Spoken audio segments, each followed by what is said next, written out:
So now the strategies, and there's plenty of them. The ones that I've put here on the board, I think resonate with this that we're building so far. I think it resonates really well with what we're building so far. These are not just strategies, but they're also a way of being. So when we think about ways of being, when you're being something, you're not doing something. So being is not doing, because in order for you to do something, you've got to be it. And let me prove it. Most of us have a W-2 job. So you have a certain skill set and a certain reputation, some level of credibility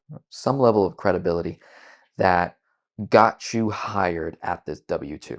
And for most, the number one reason for most why you're in that W-2 is for money. So a lot of us go in to that W-2 position. We work, and so we're doing something. And the way the system is set up in our country for W-2 is part of the interview process. Nobody is asking who you are. What's your state of being? What's your purpose? No one's really asking that. The company knows who they are.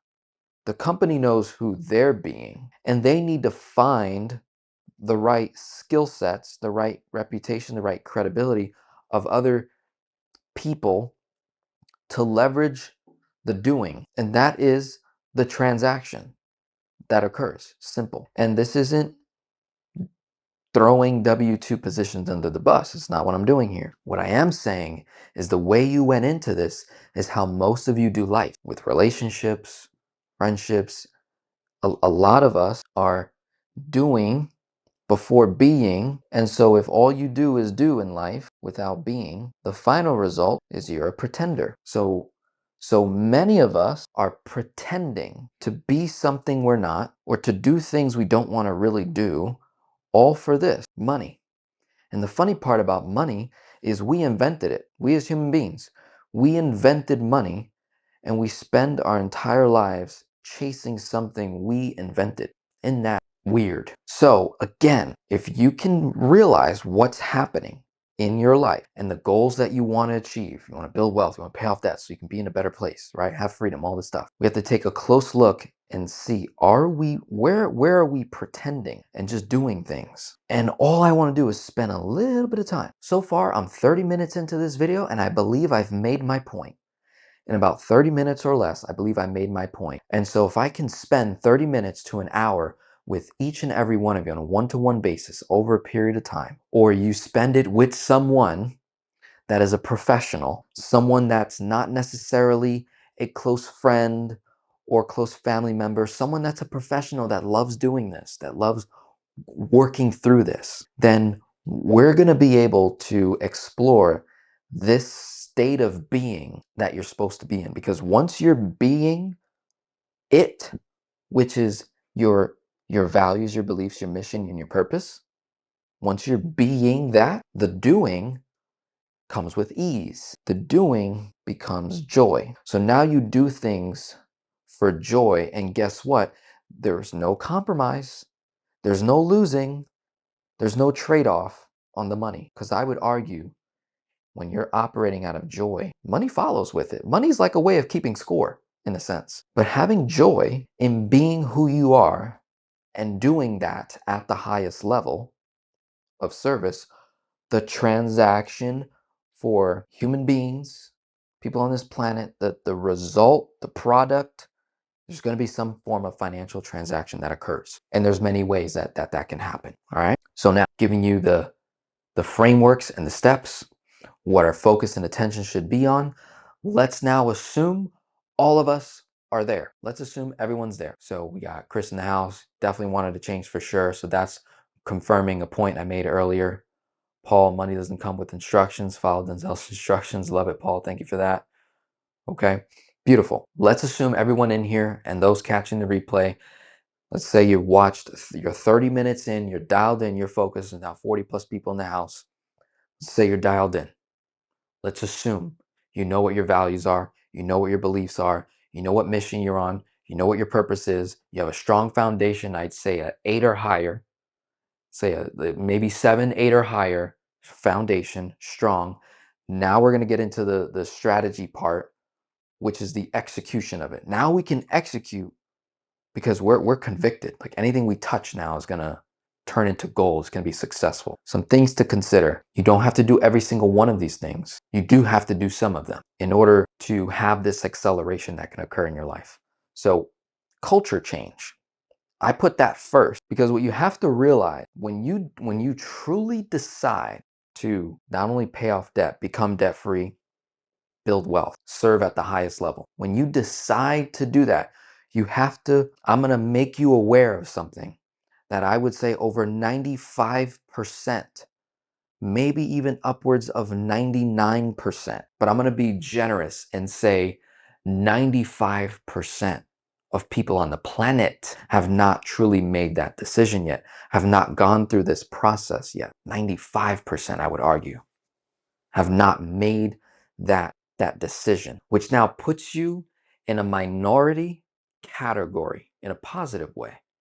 You are now in a minority category. The moment you do that, you will be exiled from certain families, certain friends, certain circles, even on the internet, social media. The moment you start speaking in this minority, what I would call this kingdom language, where you have now elevated to a very, very high level of thinking, high level of operation, high level of authority. When you are operating at a high level of authority, guess what? The peasants, okay? The pansies, the haters, the naysayers, the negative Nancy's, the disappointments, the losers, the quitters are all gonna have opinions, okay, that are designed in a way to bring you back down to their level because that's where they met you. That's where they met you. They met you at their level. So when you were at their level, you were not a threat. You were no harm.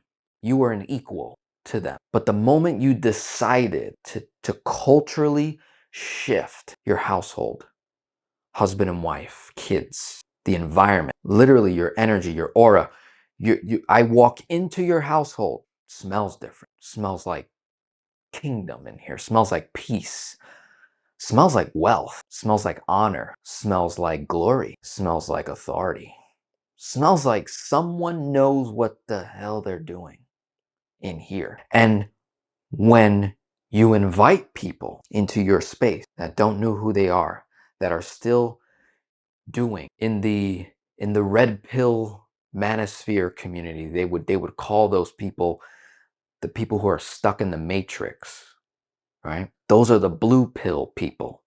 They're stuck in the matrix. And you have the very few that did take the red pill. They stepped out of the matrix and decided to take control over their life. So I have to make you aware of this because your previous self that you have let go of, your previous self that you have now graduated from, is gonna try to convince you that you need to go back to safety.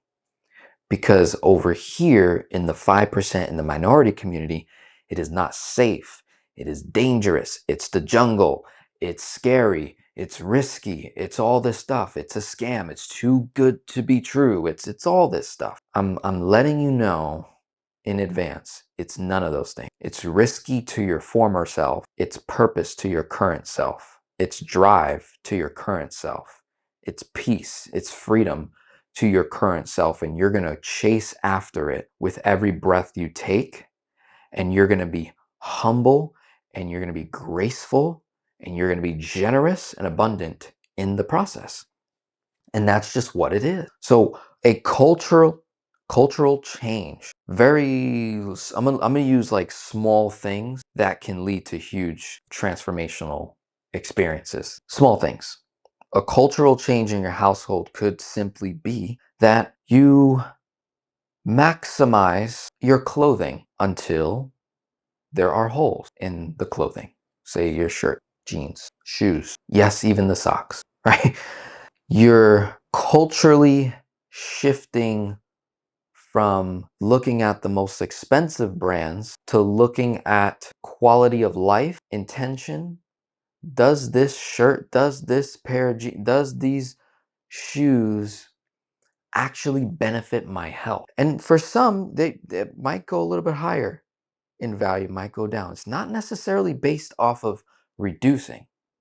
A cultural change doesn't necessarily mean everything you're changing results in a reduction of spending, although it may look like that in the beginning because you simply don't value a lot of things like you did before. You start to truly value things that improve your health, that improve your state of joy, your continuous joy of peace, right? A cultural change could be a holiday you no longer celebrate. I've had the pleasure of working with multiple Jehovah's Witnesses over the years. And one of the things that Jehovah's Witnesses do, or I should say don't do, is holidays. They don't celebrate birthdays. They don't celebrate really any of the holidays. They don't celebrate Christmas, none of it. Do you know how much money you can save by not celebrating your birthday? By not celebrating Christmas, New Year's, all the alcohol that you can save, all the money we spend on gifts and presents. Oh my, what a tremendous amount of savings. But then you get to replace that activity maybe with something else that's simply more intentional. So you don't just do this holiday because it's what everyone else does.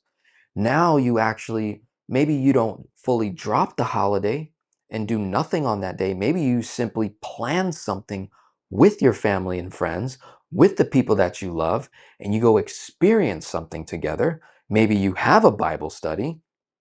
Maybe you have a gathering and you make everyone brings the best food and we exchange stories. And maybe you do host a financial freedom workshop for your household, for your family and friends. And it becomes a cultural shift. Okay. So culture change. I've had the pleasure of working with hundreds of immigrant families, people who were not born in the United States. Their parents came here first. So you're first generation American. So specifically like that kind of dynamic. So if your parents were born in another country and then they came to the United States, boom, they're now living here, became citizens, all that. And then they had you here in the United States and you were raised by an immigrant mom or dad or both. There is there is a financial culture that exists that is distinct between Americans, people who were born in America, and your mom and dad also were born here in America. Most of the time, when I work with families where their parents were born in the United States and they also were born in the United States, and your parents were raised in the United States by their parents who were also born in the United States, between your parents and yourselves, you have adopted the American consumer ideology. You are consumers. Consumerism is an addiction. You make, you spend, you make, you spend, you make, you spend, you hustle, you spend, you hustle, you spend, you make, you spend, you make, you spend. And then I work with immigrants. Whoa. And it doesn't matter where they're from. It could be a Mexican immigrant. It could be African immigrant. It could be Asian immigrant. It could be Indian immigrant. It doesn't matter. It doesn't matter what kind of immigrant I'm talking to. Jamaican, Haitian, all the South America, Central America, doesn't matter. They're all the same in their financial culture, the way they use money. And what's interesting is we as Americans would look at them as being cheap. And there's a difference between being cheap and being frugal. There's a huge difference. I would say most immigrant families I talk to operate in a very frugal way. They're not being cheap. It's just their way of operating. It's their way of living. And I would argue that they're living in a state of joy and peace, happiness more often, I'd say more continuous, more often than the American families that I work with that have the Cybertruck, that have the G-Wagon, that have the Mercedes, the BMW, the Audi, that have a 3,500 square foot house, that have a lot of things. And then I talk to my immigrant families that are operating in a 3 bedroom, 2 bath of 4, 3, 15, 2,000 square foot houses worth 200, 300K. Mom is a nurse. Dad is a pharmacist, or dad is in engineering, and they've been married for 45 years and they've been living here, and they've got investments, they have paid off house, paid off cars, no student loan debts.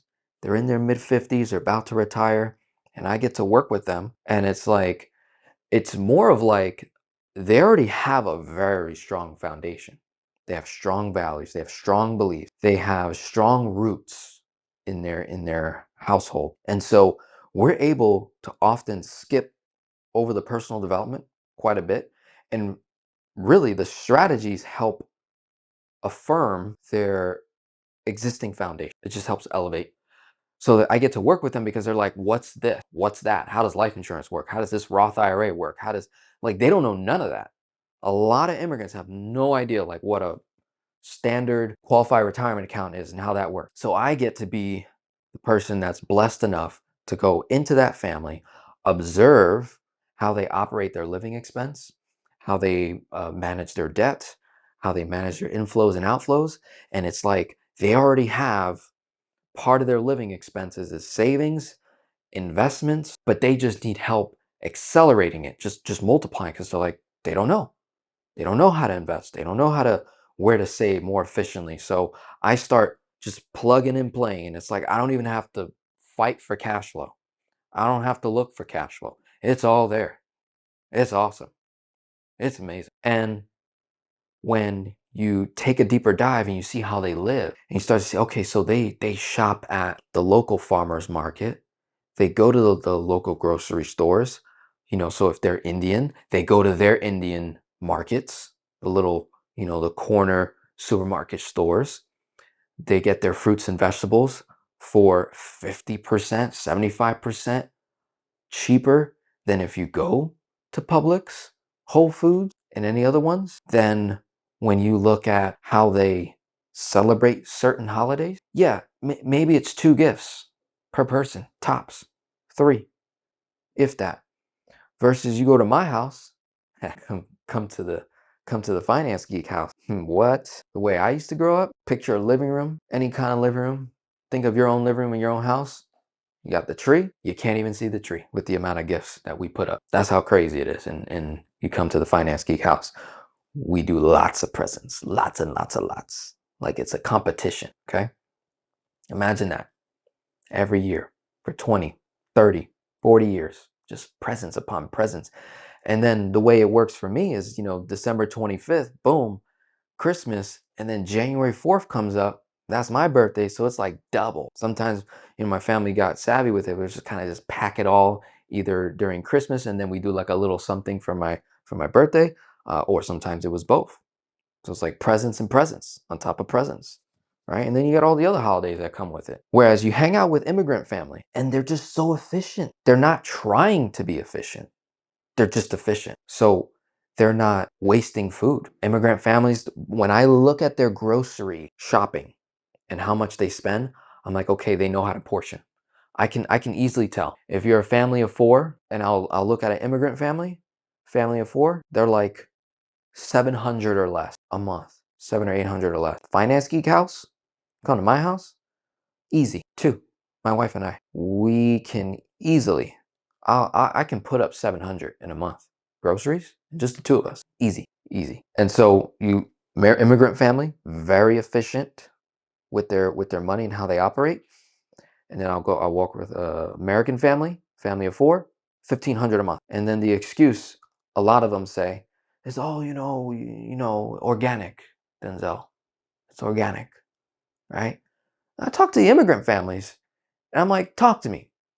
How are y'all eating? Because if there's one thing that we all know when it comes to immigrant families is longevity. Do they not live the longest? You look at any immigrant family from any part of the world and they come here to the United States and you see how they eat and how they operate. These people are not overweight. For the most part, these people are not overweight. They eat healthy and they live freaking long. Well into their everybody's living into their 90s, even 100. So I'm like, what are they doing? I'm still trying to figure that out. But I would argue a cultural change. Wow. Wow. The amount of wealth that can redirect back into your household and you just get more intentional with it. Insane. Telling you, working with immigrant families, it's awesome. I get to hear the accents. I get to hear how they operate, how they think. They're so much fun. They tell so much stories because they're able to experience more versus we Americans, we like to do things. We like to do a lot of things to get the experience, not realizing it could be the reverse. You can have the experience without having to spend so much and you're able to accumulate stories.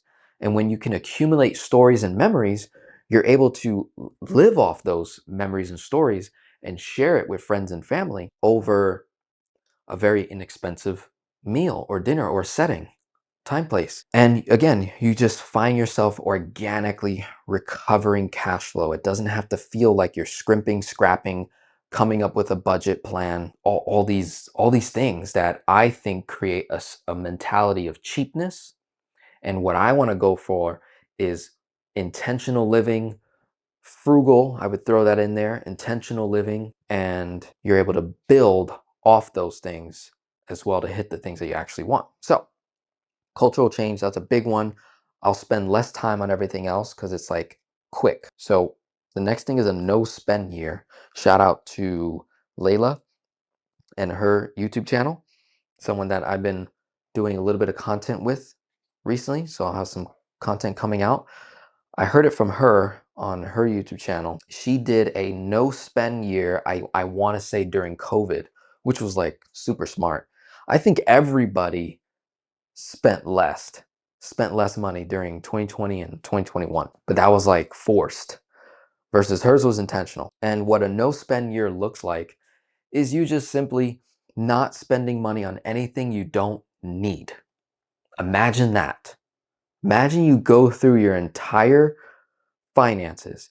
And again, it's all about framing. It's how you frame this. I don't want anyone to do any of these strategies like changing your culture, no spend year, financial reset. I don't want you to do any of those things with the sole purpose of trying to get more money. It's a byproduct. It's a feature and benefit. What I'm more solving for is that personal development, is that intentional way of living, stepping into your true authority and how you're supposed to operate on this planet and being fully convicted in that. And then these other things occur and it becomes like a benefit, not the source. It becomes a benefit. The source is your personal development to reclaim your authority over your household. That's what that is. That's what we're solving for. And as a byproduct of doing that, you will have more cash flow. You will have more wealth in your life. You will have more joy, more peace, more freedom in your life. So if you watch Layla's channel and she documented it, her no spend year, it was very intentional. She just cut off all the things that were considered want and she set the terms, she set the challenge. And for me, I equate it to wanting to exercise more, wanting to get in the gym, wanting to get stronger, or running a marathon or doing some kind of a course run or something to that effect, where you train to then go and do something. A no spend year is like training for your intentional way of living. Something to consider. I'm not saying you have to do it, but you can set the terms. You'll look at your living expenses. You say, okay, for 1 year, We just won't go out to any restaurant, or we won't go to any movie theaters for 1 year. Let's see if we can live off of the clothes we already have without having to buy any more clothes other than socks, underwears, like that, the things that do expire quickly.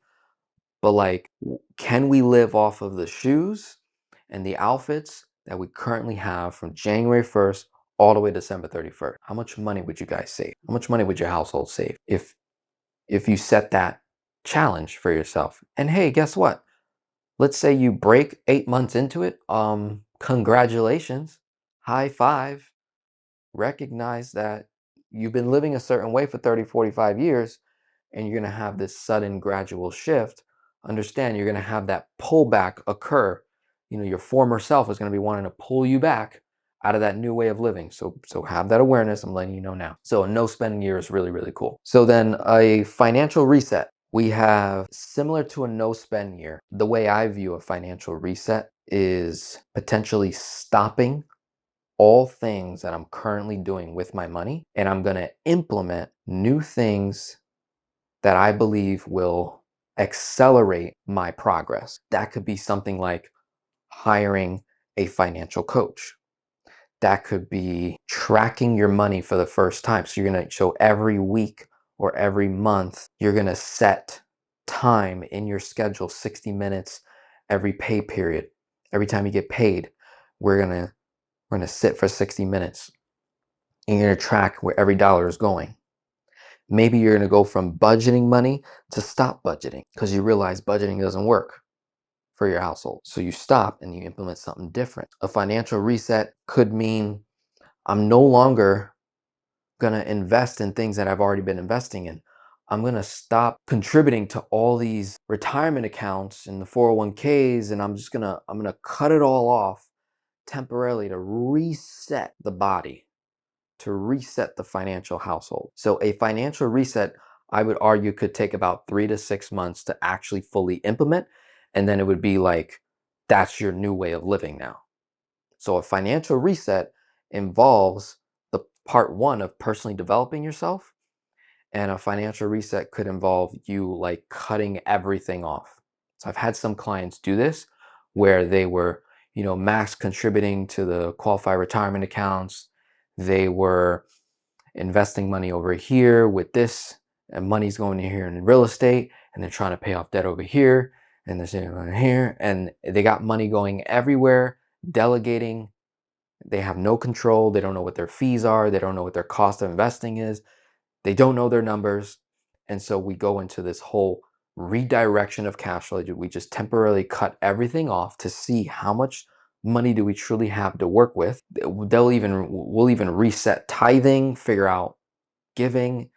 We reset it all temporarily to see where we currently at. And then we look at the actual financial opportunities or investments that they actually want to implement, they actually want to get involved with, and then go from there. Okay. So the final two things I think are huge. Increase your skills. When you go through a financial reset, you may also find more time in your life as well. When you go through a no spend year, when you go through a cultural change, you find yourself having all this extra time, even though you're working a 40, 50 hour plus a week job, because you're just changing what values you have. So you no longer value the TV. You no longer value the social media. So you're not scrolling and wasting time. You now completely shift what you do with the in-between time. I literally have clients that whether when they're doing their makeup, when they're getting ready in the bathroom, taking a shower, driving their car, making food, and even at work, if they're multitasking, or during their work break, during lunch breaks, they're just watching my content and maybe a few other channels. They're dialed in.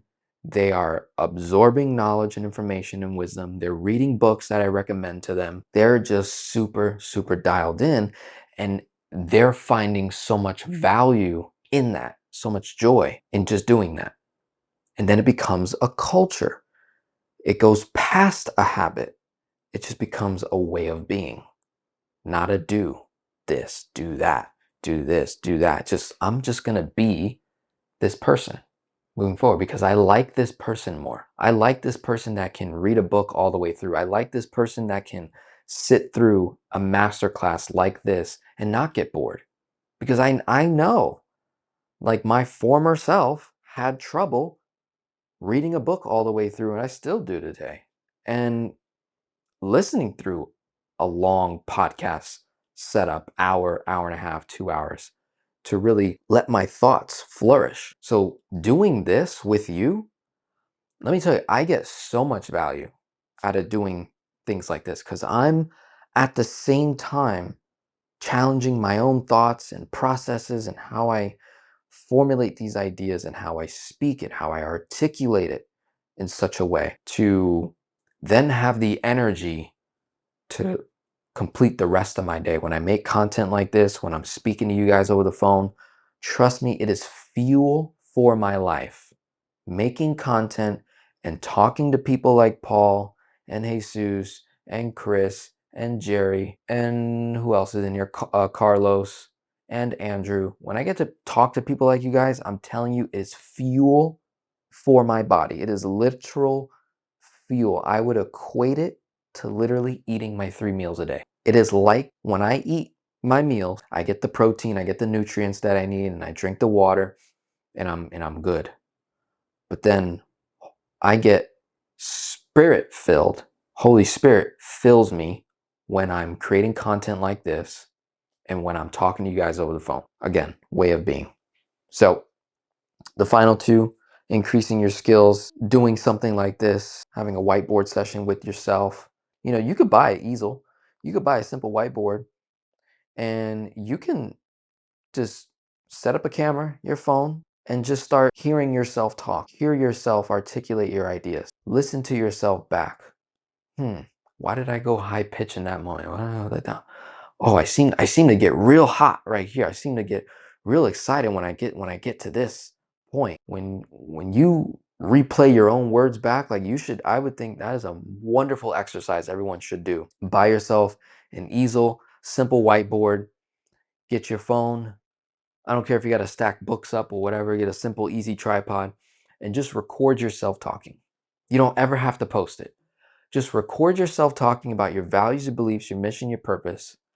Articulate it, either use graphs, use your computer, write it down, speak it out, listen to yourself. And as you're watching yourself, I want you to process, do I believe him? Do I believe her? When you do that, I promise you, you're gonna have a a really unique moment with yourself. I've done this many times. I have plenty of videos that I've never posted where I just challenge myself to not sell myself, but to be fully committed to the things that I'm saying, that I'm speaking. Do I believe that guy when I go back and watch this video? We're now over an hour in. Do I believe everything he's saying? I myself will listen to this video back and see, oh, I went up right here and then I was kind of like down and then I was more confident over here and and keep going. Increase skills. Networking is the last part that I think probably should be at the top as well. But networking, just like you all do that are clients, in a way you network to work with me. So we're kind of networking. And then that networking turned into business. So think of this setting right here. We're on a live stream, everyone's in their home, or maybe you're in your car, maybe you're making food right now. We're networking. We're having a conversation. It's one-sided technically because I'm the one doing all the talking, but you have the opportunity to chat with me. And then I get to respond. We have a little bit of a conversation, a little bit of a dialogue. In another setting, we could be on a Zoom and we can go back and forth. So we're networking. We're getting to know each other. We're sharing ideas. Your ideas are, you're getting light bulb moments. You're blowing. Let me know in the comments if you're getting value out of all I've discussed so far. You're like, I'm with you, Denzel, or I'm lost, right? Be honest. And in that networking, I would argue you're going to build relationship capital. When you build relationship capital, it gets you access to rooms you weren't originally invited into because the person that you networked with now vouched for you to be in that room. And now that you're in the room, you now have an opportunity. to get to the next level. Okay. Jesus, I know who you're thinking of. It's not that Layla. It's another Layla. I did not create content with that other Layla. She's much bigger than me. So not talking about Harmozy Layla. Talking about the YouTube channel is Personal Finance with Layla. And it's just her rocking on, she's a financial coach, did some work together. And that's where I heard her speak about the no spend year. I never heard anybody else, any other YouTube channel. I've never heard anyone share that strategy before. So I decided to add that into my today's talk here. Yep. Mindset, extremely important. Beautiful, beautiful. So now I've given you the framework. I'm going to leave this for a few more seconds. Take a screenshot, do what you got to do.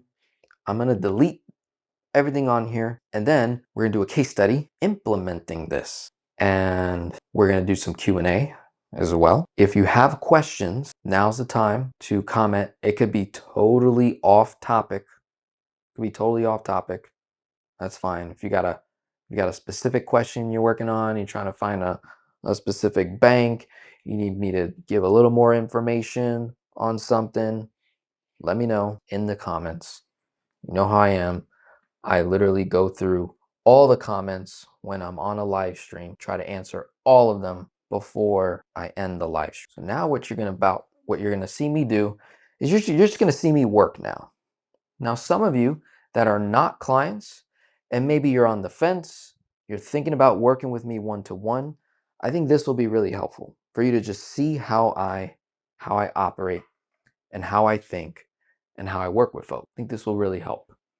I have two case studies that we could work through today as a possibility. I think I want to do this one. Now, most of you know that my passion is working with moms. For the last 7 years, I've been able to work with over 500 plus mothers across the United States.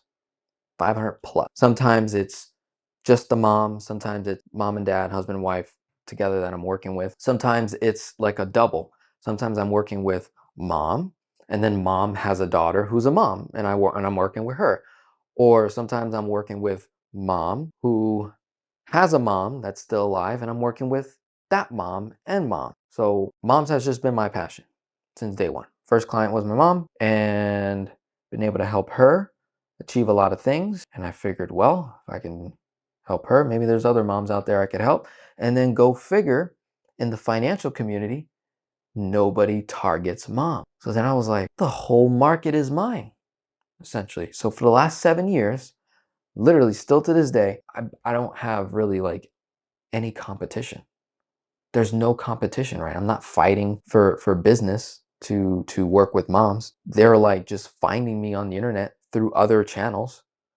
And I do things strategically to get in front of more moms that are wanting to become better stewards over their finances, to increase their income, to pay off debt, to provide financial security for their family, all this stuff. And so today's case study will be a mom that we're going to be working with. So far, I gave you the framework for paying off debt and building wealth. Now, obviously, from a tactical standpoint, I haven't done that yet. I gave you the philosophical, the ways of being, the structure, because that often gets missed big time. So here we go. Got a single mom, 5 kids. This is our income, $4,935.30. Matter of fact, let me show you what we've done so far over the span of our time working together. Let me do it that way. Give you even more context. So this is August of 2024 is when I started working with this client, probably a little sooner. Income originally was at $5,286.59. Expenses were $4,770.97. We had, I want to say, over probably like 150 plus a debt. I think I have to make sure my numbers are right. They're probably not. But we had a cash flow, $515.62. Then we are now a year later. What's today? August 11th. The last time I spoke to this client was toward the end of June. I think it was like mid-July. Now our income is $4,935. So it went down a little bit, 30 cents, but so did our expenses. Expenses are $39,249.96. Debt, according to our spreadsheet, we're at $102,541.56. Again, I know this number is wrong. I think it's a little bit less, probably like 120 something. This debt also is including an increase in debt. So over time, this person was paying off debt, but then we also had to increase our debt a little bit.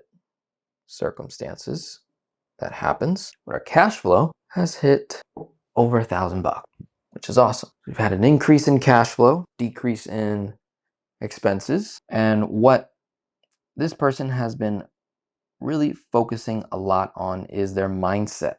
Okay, and we've had multiple people in the comment mention how mindset is key. She has been focused on this, building up her values and beliefs. She is on a debt payoff plan right now. We're simply using the cash flow index method. So we're using cash flow index formula. That's just simply taking the balance owed on a debt, dividing it by the monthly payment, getting a score. The lower the score, you go in order from lowest score to highest score.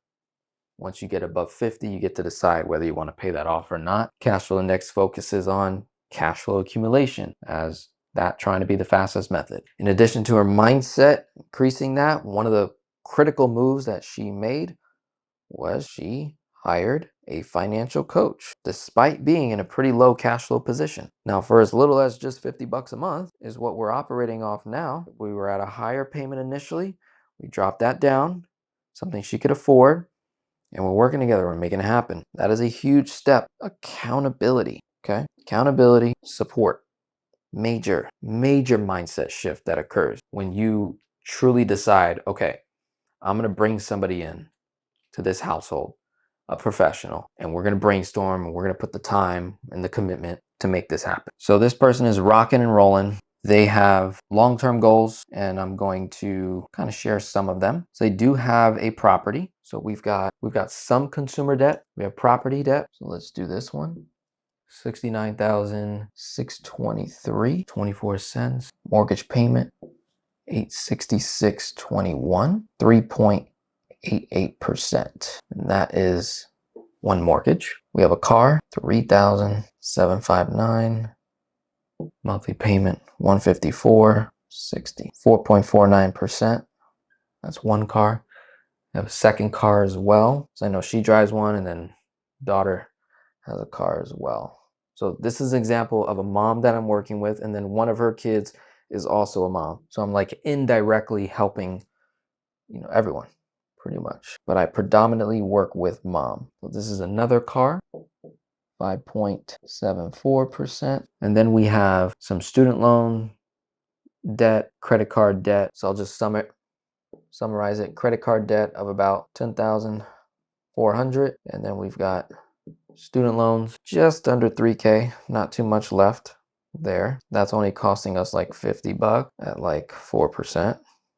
Then with the credit cards, that's about $205 a month amongst the different credit cards. And then we've got a family debt of $3,600, 0%, $100 a month. This is the block that's in front of us. The debt is a block for this mom. If we were able to be debt-free, the total cash flow recovery, $1,665.42, would be the cash flow gain.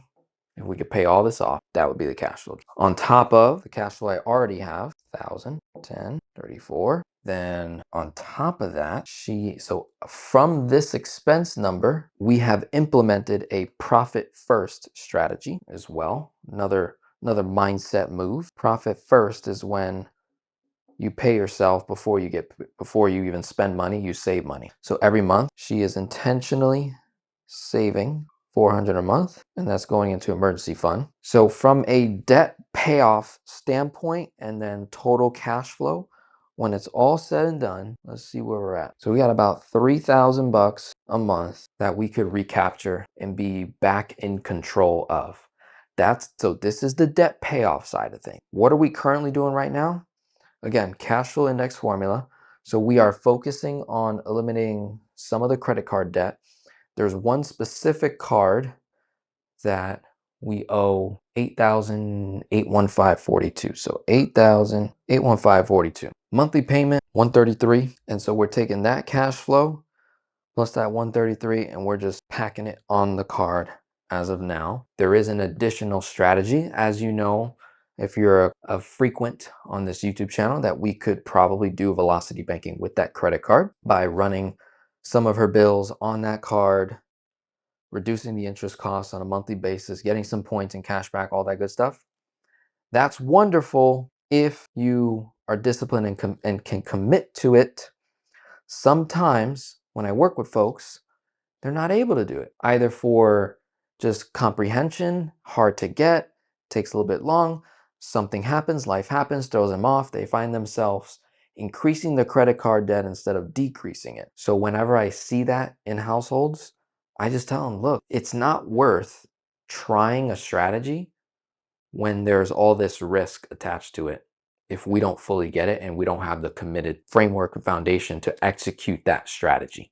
It is going to take a level of discipline and focus, not just any level, but a high level of discipline and focus to execute something like that. To me, it's simple, but not to everyone. So I have her just simply making extra payments on that card. I said, the moment you pay it off, then we can maybe reuse that card. Because one of the cool parts about this specific credit card, her interest rate is 8%, 8.9%, sorry, 8.9% on that credit card, which is nice. That could be a good tool down the line. But again, we're not going to abuse, or we're not going to have the strategy abuse us if we can't control it. So we have to know if we're going to implement any kind of complex financial debt payoff plan, do we have the wherewithal, the committed foundation to execute that? Or do we need a little more time, do something a little bit simpler, and then go from there, okay? Now, as we're building that out, what I'm starting to really focus on as well with my clients is the wealth conversation side, and what position do I need to put myself in to accelerate wealth. My conviction, me personally, my conviction as it pertains to building wealth, having the freedom, the resources to execute your purpose on this planet, the most efficient way to do that is to have a business.